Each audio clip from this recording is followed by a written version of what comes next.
ஓம் சாந்தி.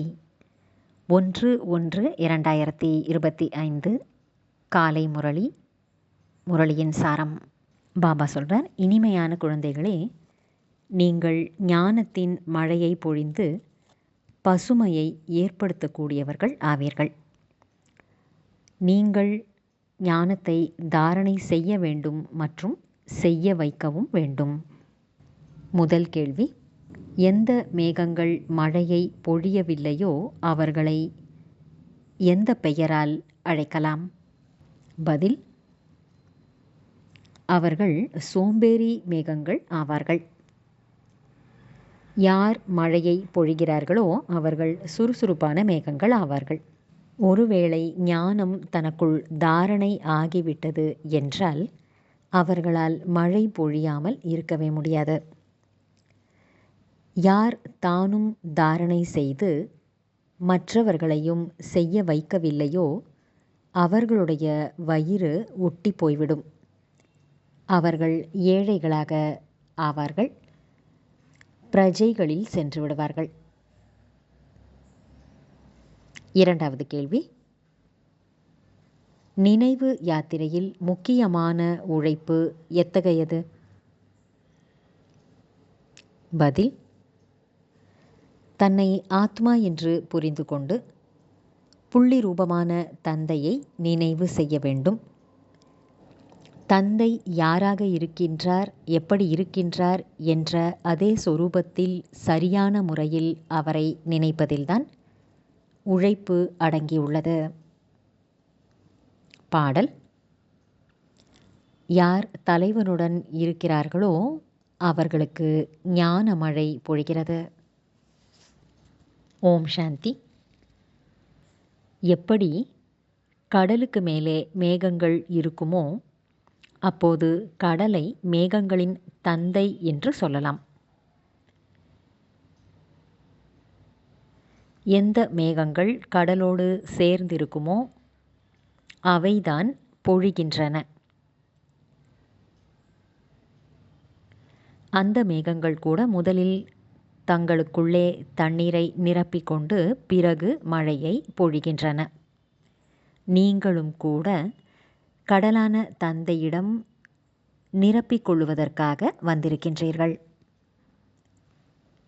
நீங்கள் கடலின் குழந்தைகள் மேகங்களே ஆவீர்கள். இனிமையான தண்ணீரை உறிஞ்சிக் கொள்ளுகின்றீர்கள். இப்பொழுது மேகங்கள் கூட அநேக விதமாக உள்ளன. ஒரு சில மேகங்கள் மிக ஜோராக மழையை பொழிகின்றன, வெள்ளப்பெருக்கையும் ஏற்படுத்தி விடுகின்றன. ஒரு சில மேகங்கள் குறைவாக பொழிகின்றன. உங்களிலும் கூட இவ்வாறு நம்பர் வாரியாக இருக்கின்றீர்கள். சிலர் மிகவும் ஜோராக மழையை பொழிகின்றார்கள். அவர்களுடைய பெயரும் புகழ்ந்து பாடப்படுகின்றது. எப்படி அதிகமான மழை இருக்குமோ அப்படி ஏற்படும் பொழுது மனிதர்கள் மகிழ்ச்சி அடைகின்றார்கள். இங்கும் கூட அப்படித்தான். யார் நன்றாக மழையை பொழிவார்களோ அவர்களுக்கு புகழ் ஏற்படுகின்றது. யார் மழையை பொழிவதில்லையோ அவர்கள் உள்ளம் சோம்பலுடையதாக ஆகிவிடுகின்றது. அவர்களுடைய வயிறு நிரம்புவதில்லை. முழுமையான முறையில் ஞானத்தை தாரணை செய்யாத காரணத்தினால் வயிறு ஒட்டி போய்விடுகின்றது. பஞ்சம் ஏற்படும் காலத்தில் மனிதர்களின் வயிறு ஒட்டி போய்விடுகின்றது. இங்கும் கூட ஞானத்தை தான் தாரணை செய்து, அதாவது தான் நல்ல முறையில் கிரகித்து கொண்டு மற்றவர்களை செய்ய வைக்கவில்லை என்றால் வயிறு ஒட்டி போய்விடுகின்றது. நன்றாக மழை பொழிபவர்கள் சென்று ராஜா ராணியாக ஆவார்கள். இவர்களோ ஏழையாகி விடுவார்கள். ஏழைகளுக்கு வயிறு ஒட்டி இருக்கும் அல்லவா? அதனால் குழந்தைகள் மிக நன்றாக ஞானத்தை தாரணை செய்ய வேண்டும். இதிலும் ஆத்மா மற்றும் பரமாத்மாவின் ஞானம் எவ்வளவு சகஜமாக உள்ளது. நீங்கள் இப்போது நமக்குள்ளேயும் ஆத்மா மற்றும் பரமாத்மா இருவரை பற்றிய ஞானம் முதலில் இல்லாமல் தான் இருந்தது என்பதை புரிந்திருக்கின்றீர்கள். அப்போது நம்முடைய வயிறும் ஒட்டித்தான் இருந்ததல்லவா? முக்கியமானதே ஆத்மா மற்றும் பரமாத்மா பற்றிய விஷயம்தான். மனிதர்கள் ஆத்மாவை பற்றியே அறியவில்லை என்றால் பரமாத்மாவை பிறகு எப்படி தெரிந்து கொள்ள முடியும்? எவ்வளவு உயர்ந்த வித்வான்கள், பண்டிதர்கள் முதலானவர்கள் இருக்கின்றார்கள், யாருமே ஆத்மாவை பற்றி தெரிந்து கொள்ளவில்லை. இப்பொழுது உங்களுக்கு ஆத்மா அழிவற்றது, அதில் 84 பிறவிகளின் அழிவற்ற நடிப்பு அடங்கியுள்ளது, அது நடந்து கொண்டே இருக்கிறது என்பது தெரிய வந்துவிட்டது. ஆத்மா அழிவற்றது எனும்போது அதனுடைய நடிப்பும் கூட அழிவற்றது. ஆத்மா எப்படி ஆல்ரவுண்ட் நடிப்பை நடிக்கிறது என்று யாருக்கும் தெரியவில்லை. உலகத்தில் உள்ளவர்கள் ஆத்மாவே பரமாத்மா என்று சொல்லிவிட்டார்கள். குழந்தைகள், நீங்கள் ஆரம்பத்திலிருந்து தொடங்கி கடைசி வரை முழுமையான ஞானத்தை அறிவீர்கள். உலகத்தில் இருப்பவர்கள் டிராமாவின் ஆயுளை பல லட்சம் வருஷங்கள் என்று சொல்லிவிட்டார்கள். இப்பொழுது உங்களுக்கு முழுமையான ஞானம் கிடைத்துவிட்டது. தந்தையால் படைக்கப்பட்டுள்ள இந்த ஞான யஜ்யத்தில் இந்த முழுமையான உலகமும் ஸ்வாகா ஆக வேண்டும் என்று நீங்கள் அறிவீர்கள். அதனால் தந்தை கூறுகின்றார், தேகம் உட்பட என்னவெல்லாம் உள்ளதோ அவை அனைத்தையும் மறந்து விடுங்கள், தன்னை ஆத்மா என்று புரிந்து கொள்ளுங்கள். தந்தையையும் சாந்தி தாமத்தையும் இனிமையான வீட்டையும் நினைவு செய்யுங்கள். இந்த உலகமோ துக்கமான உலகமாகவே தான் உள்ளது. உங்களிலும் கூட நம்பர் வாரியான முயற்சி பிரகாரம்தான் புரிய வைக்க முடியும். இப்பொழுது நீங்கள் ஞானத்தினால் நிரம்பி இருக்கின்றீர்கள். மற்றபடி நினைவில்தான் கடுமையான உழைப்பை செய்ய வேண்டியுள்ளது. பல பிறவிகளின் தேக அபிமானத்தை அழித்து தேகி அபிமானியாக ஆக வேண்டும் என்பதில்தான் கடினமான முயற்சி இருக்கிறது. நல்லது. தாரணைக்கான முக்கியமான சாரம்: தூய்மையான புத்தி உள்ளவராகி வண்டர்ஃபுல்லான ஞானத்தை தனக்குள் தாரணை செய்து தந்தைக்கு சமமாக மாஸ்டர் ஞானக்கடல் ஆக வேண்டும். ஞானத்தின் மூலம் எல்லா குணங்களையும் தனக்குள் தாரணை செய்ய வேண்டும். இரண்டாவது, எப்படி பாபா தன்னுடைய உடல், மனம், செல்வம் அனைத்தையும் சேவையில் ஈடுபடுத்தினாரோ,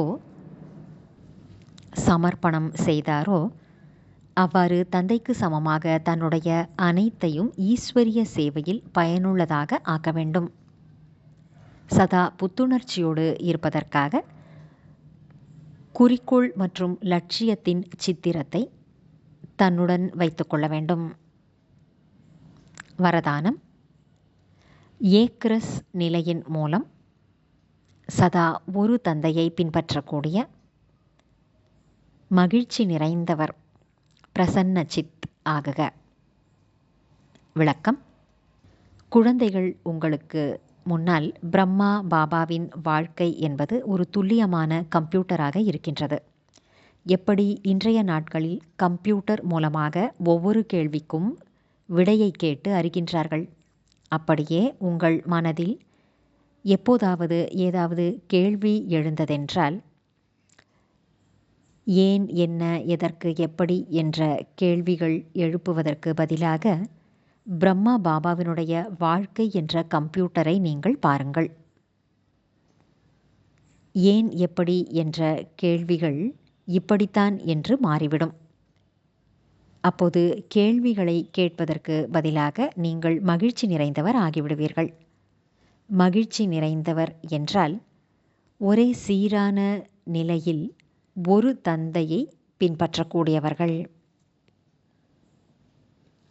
ஸ்லோகன்: ஆன்மீக சக்தியின் ஆதாரத்தில் சதா ஆரோக்கியமாக இருக்கும் அனுபவத்தை செய்யுங்கள். நல்லது.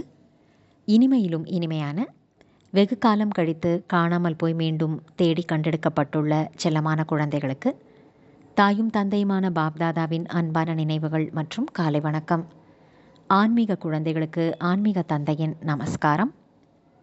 ஆன்மீக தந்தைக்கு ஆன்மீக குழந்தைகளின் நமஸ்காரம். விசேஷமான குறிப்பு: அனைத்து பிரம்மாவின் குழந்தைகளும் ஜனவரி 1 முதல் ஜனவரி 31 வரை விசேஷமாக உள்நோக்கு முகம் என்ற குகையில் அமர்ந்து கொண்டு யோக தபஸ்யாவை செய்தபடி முழு உலகத்திற்கும் தங்களுடைய சக்தி நிறைந்த மனதின் மூலம் விசேஷமான சகாஷ் தரக்கூடிய சேவையை செய்ய வேண்டும். இந்த லட்சியத்துடன் இந்த மாதத்தின் பத்ர புஷ்பத்தில் தரப்பட்டுள்ள அவ்யக்த சமிக்ஞை அனுப்பப்பட்டுள்ளது. அந்த அவ்யக்த சமிக்ஞையின் கருத்துக்களை ஜனவரி மாதம் முரளியின் கீழே தந்திருக்கின்றோம். நீங்கள் அனைவரும் இந்த கருத்துக்களை விசேஷமாக மனன சிந்தனை செய்து கொண்டே மனசா சேவையின் அனுபவசாலியாக ஆகுங்கள். இன்றைய கருத்து: தங்களுடைய சக்திசாலியான மனதின் மூலம் சகாஷ் தருவதற்கான சேவையை செய்யுங்கள். நீங்கள் அமைதி தூதர்களான குழந்தைகள் எங்கு வசித்து கொண்டிருந்தாலும் போனாலும் வந்தாலும் சதா தங்களை அமைதி தூதுவர் என்று புரிந்து கொண்டு செல்லுங்கள்.